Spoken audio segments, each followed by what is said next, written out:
Magandang araw po sa lahat ng ating mga ka-SS at mga ka-senior citizens sa buong Pilipinas. Welcome back sa ating channel, Philippine SSS News, ang inyong numero, unang source ng mga pinakabagong balita at update tungkol sa SSS, GSIS at iba pang government benefits para sa ating mga kababayan. Kung bago ka pa lang dito, huwag kalimutang i-like ang video na ito, mag-subscribe at i-click ang notification bell para palagi kang updated sa mga anunsyo na siguradong makakatulong sa iyo at sa iyong pamilya. Ngayong araw mga kasenyor, ay isa na namang napakagandang balita ang pag-uusapan natin. Oo, tama ang narinig ninyo. May bagong update tungkol sa dagdag sa buwan ng pensyon ng ating mga SSS pensioners. At sa pagkakataong ito, kumpirmado na ang ikalawang tranche ng increase na ipapatupad ngayong Oktubre 22. Kaya kung ikaw ay pensyado o may mahal sa buhay na tumatanggap ng pensyon, siguraduhin mong tapusin ang video na ito dahil ipapaliwanag natin ng malinaw kung paano, kailan at magkano ang matatanggap ninyo sa darating na buwan. Noong unang bahagi ng 25, inanunsyo ng Social Security System na magkakaroon ng 2,000 across the board increase sa buwan ng pensyon ng lahat ng kwalipikadong pensioners. Ang hakbang na ito ay bahagi ng programa ng gobyerno upang tulungan ang mga nakatatanda na makasabay sa patuloy na pagtaas ng presyo ng bilihin at serbisyo. Marami sa ating mga lolo't lola ang labis na naapektuhan ng inflation sa mga nakaraang taon. Maraming nagrereklamo na halos hindi na sapat ang dating pensyon para sa gamot, kuryente, tubig at pangaraw-araw na pagkain. Kaya naman isang malaking kaginhawahan ang hatid ng balitang ito. Ngunit gaya ng inihayag ng SSS noong Abril, hindi sabay-sabay ipinatupad ang buong increase. Sa halip, hinati ito sa 2 yugto o tranche upang mas maayos ang pagproseso at masiguro na tama ang mga matatanggap ng bawat pensioner. Ang unang tranche ay inilabas noong Abril 2, 25 kung saan nadagdagan ng PH 000 ang buwan ng pensyon. At ngayong Oktubre 2, 25, narito na ang pinakahihintay ng lahat. Ang ikalawang tranche na magbibigay ng karagdagang PH 000 hanggang PH 2,000 depende sa inyong kasalukuyang benefit rate. Ibig sabihin kung PH 4,000 ang natatanggap ninyo dati, nadagdagan ito ng PH 0,000 noong Abril at ngayong Oktubre ay madadagdagan ulit ng PH 0,000 o higit pa. Kaya simula ngayong buwan, inaasahan na ang marami sa inyo ay makakatanggap na ng humigit kumulang 6,000 piso bawat buwan. Isang malaking tulong talaga ito para sa ating mga senior citizens na umaasa sa pensyon bilang pangunahing pinagkukunan ng pangaraw-araw na gastusin. Marami sa ating mga viewers ang nagtatanong kailan po eksaktong maibibigay ang dagdag na ito. Ayon sa pinakahuling advisory ng SS, ang release ng ikalawang tranche ay nakatakdang magsimula sa ikalawang linggo ng Oktubre 2025. Ang mga pensioners na tumatanggap sa pamamagitan ng bank credit o ATM ay automatikong makakatanggap ng kanilang updated pensyon sa kanilang mga account kaya't wala na kayong kailangang gawin. Para naman sa mga kumukuha ng pensyon sa pamamagitan ng over-the-counter o check release, siguraduhin lamang na updated ang inyong payment schedule sa branch o partner outlet ng SSS. Ang schedule ng crediting ay karaniwang nagsisimula sa pagitan ng ikaw hanggang ika-1 ng buwan. Kaya sa mga petsang iyan, maaari na ninyong i-check ang inyong ATM o bank account ang mga tumatanggap sa pamamagitan ng Land Bank, DBP, Union Bank o QMID AATM ay kabilang sa unang batch ng crediting. Kaya siguraduhing aktibo at maayos pa ang inyong account para walang aberya sa pagpasok ng dagdag na pensyon. Ngayon baka itanong ninyo sino-sino ba ang kasama sa increase na ito? Ayon sa SSS, lahat ng active pensioners kabilang ang mga retires, disability pensioners at survivor beneficiaries ay covered ng adjustment. Ibig sabihin, kahit matagal na kayong retirado, basta tuloy-tuloy pa rin ang pagpasok ng inyong pensyon at wala kayong issue sa records, kasama kayo sa listahan ng makatatanggap. Pero paalala po, kung may pending claims o suspended account, kailangan muna itong maayos bago makasama sa payout. Kaya kung alam ninyong may problema ang inyong SSS record, makabubuting bumisita na sa pinakamalapit na SSS branch o mag-login sa inyong MySS account upang mai-update ang mga impormasyon. Madalas maliit lang na error sa account number or contact information ang nagiging dahilan ng delay. Kaya siguraduhing tama ang lahat ng detalye bago dumating ang schedule ng crediting. Bukod sa dagdag na halaga, may isa pang magandang balita.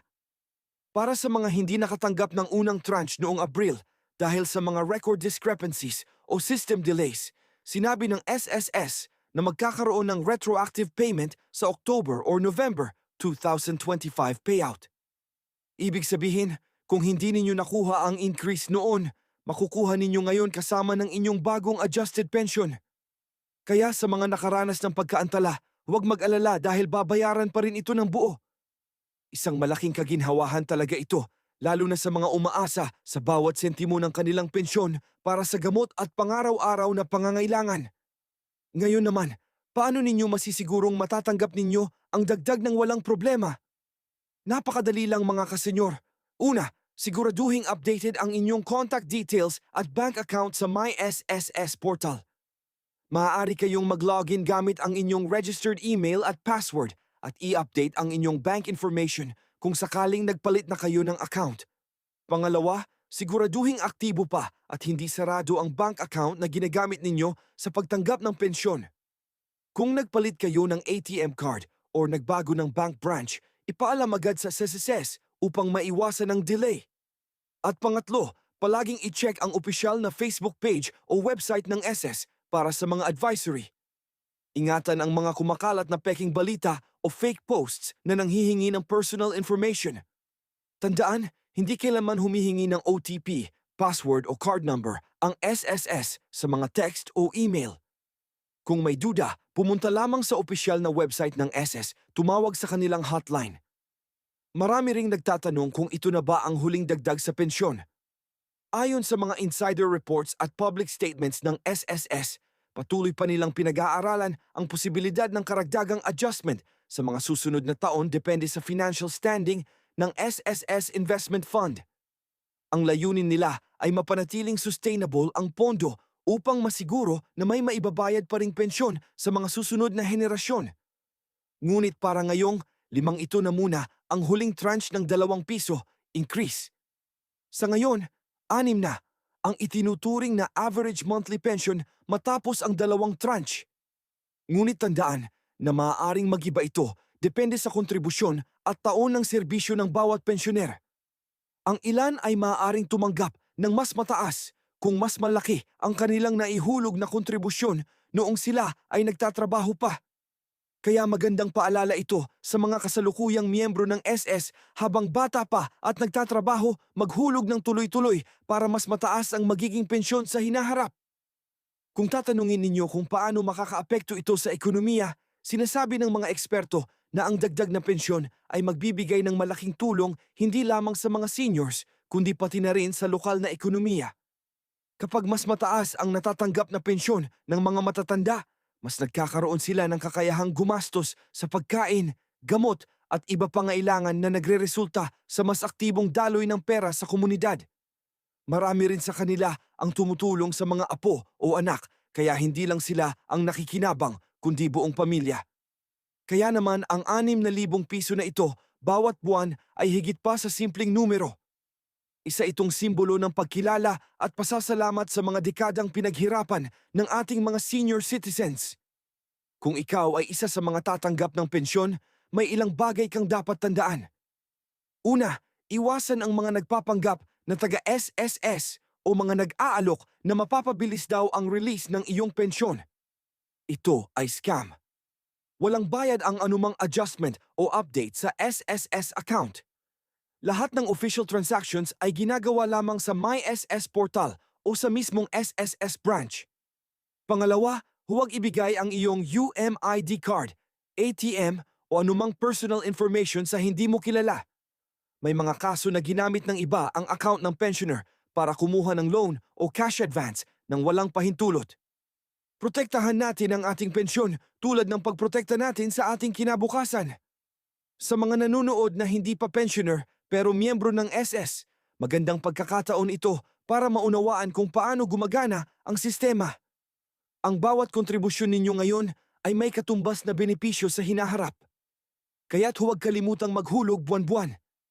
Tandaan, ang bawat piso na naiipon sa SSS ay maaaring maging daan sa mas maayos at komportabling pagtanda. Ngayon mga ka-senior, gusto kong itanong, sapat na ba para sa inyo ang 6,000 buwan ng pensyon?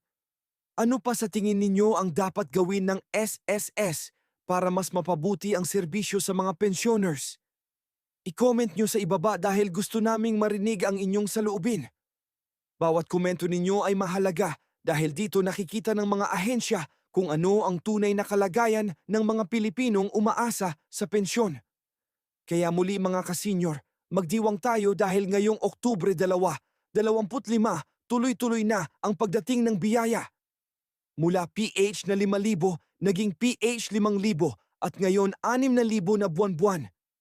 Isang malaking tulong ito sa ating mga lolo't lola na buong buhay ay nagtrabaho para sa pamilya at bayan. Sana'y ipagpatuloy ng gobyerno ang ganitong